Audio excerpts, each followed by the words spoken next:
Назарларыңызға «Разрушение» фильміне қысқаша мазмұндама. Дэвис табысты банкир. Бір күні әйелі жол апатында қаза табады. Бірақ Дэвис ешқандай қайғы сезбейді.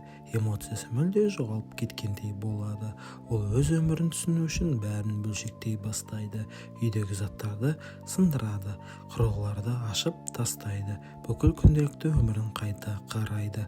Осы кезде ол автоматтан ақша шықпай қалғаны туралы жазған шағым хатына жауап берген Джарин атты әйелмен танысады. Джариннің өзі де өмірден шаршаған.